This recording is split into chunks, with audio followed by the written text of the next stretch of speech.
اس پر کبھی کسی نے بات کی ہے؟ یہ آپ سے سوال ہے۔ کیا بات ہے، یہاں پر فلسفہ تبدیل کیوں ہوتا ہے؟ یہ عزادار تو وہ مظلوم ہیں کہ یہاں پر کوئی ان علاقوں میں زمینی تنازع نہیں ہے۔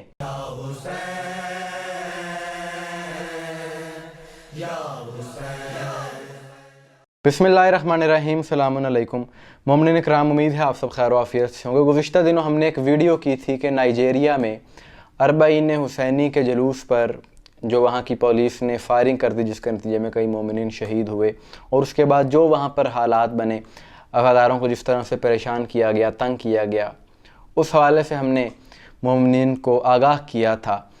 تو اس کے بعد نائجیریا کے ہی ایک مقامی مومن نے مجھ سے رابطہ کیا، گو کہ وہ اردو زبان نہیں جانتے، لیکن یوٹیوب پہ اگر آٹو کیپشنز آن کر دیے جائیں تو انگلش میں ٹرانسلیشن آ جاتی ہے، تو انہیں سمجھ آ گئی۔ انہوں نے پہلے میرا شکریہ ادا کیا اور کہا کہ آپ ہمارے مسائل کو دنیا تک پہنچا رہے ہیں، اور وہ خود بھی وہاں پر بہت زیادہ ایکٹیو ہیں ان معاملات میں، اور شیعت کے لیے بڑا کام کر رہے ہیں۔ ایک اور ظلم کے بارے میں انہوں نے مجھے آگاہ کیا، جو کہ وہاں پر انتہائی افسوسناک سانحہ ہوا ہے، اور میری خواہش تھی کہ میں ان کا انٹرویو کرتا ویڈیو کال کے ذریعے، لیکن سیکیورٹی کے معاملات کی وجہ سے وہ اپنا چہرہ نہیں دکھانا چاہ رہے تھے۔ تو انہوں نے کہا کہ اس پر آپ ہی پروگرام کریں، اور میں سمجھتا ہوں کہ جو میڈیا سے وابستہ افراد ہیں وہ شاید مسلکی تعصب کا شکار ہیں، یا ان معاملات پر بات کرتے ہیں جس پر پذیرائی زیادہ ملتی ہے۔ کہ 2 روز پہلے جمعہ اور ہفتہ کی درمیانی رات، یعنی 30 اگست 2024 کو نائجیریا کی ایک سٹیٹ ہے یوب، اور اس کا ایک شہر ہے گیدام، جہاں پر ایک شیعہ مدرسہ ہے، شیعہ اسکول ہے، جس کا نام ہے الفوزیہ۔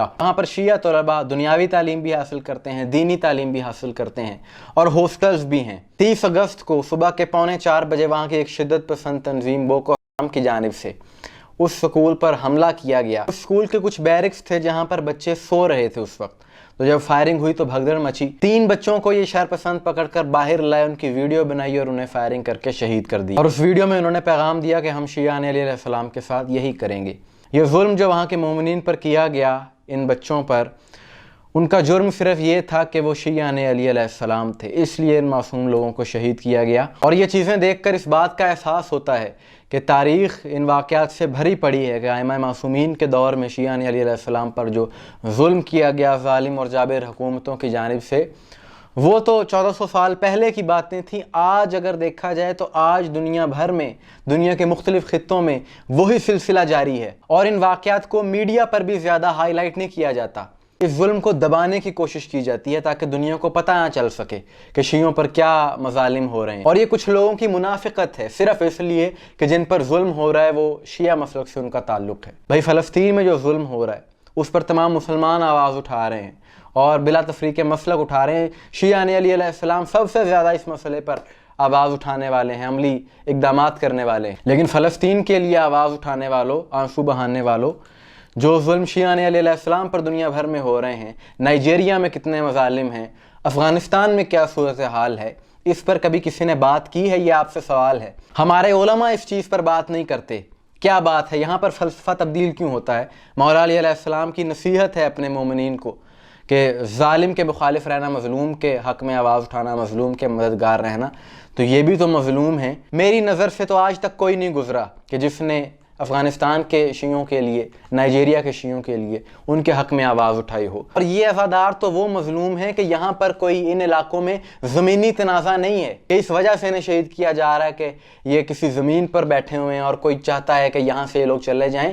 ان سے دشمنی فقط اور فقط اس لیے ہے کہ یہ مولا حسین کے ماننے والے ہیں، علی علیہ السلام کے شیعہ ہیں، اور شاید اس لیے بھی ان مومنین کے حق میں آواز نہیں اٹھائی جاتی کہ یہ افریقہ کے جنگلوں میں ہیں، نہ ہماری زبان ان سے ملتی ہے، نہ ان کے جسم کا رنگ ہم سے ملتا ہے۔ کربلا سے ہمیں کیا درس ملتا ہے کہ اکبر کا جہاں سر ہے وہیں جون کا سر ہے، شبیر کا زانو ہے مساوات کی دنیا۔ تو یہاں پر کالے گورے کی تفریق نہیں ہے، علاقائی قومیت کی تفریق نہیں ہے۔ اگر مظلوم ہے تو اس کی طرفداری کرنا ہر حسینی پر لازم ہے۔ آخر میں ہم دعا گو ہیں عزاداران نائجیریا کے لیے، اور ان شہداء کی بلندی درجات کے لیے دعا گو ہیں، اور پروردگار وہاں کے مومنین کو استقامت دے، اور دنیا بھر میں جہاں جہاں مومنین پر ظلم ہو رہا ہے پروردگار عزاداروں کو ظالمین کے مقابلے پر فتح یابی نصیب فرمائے۔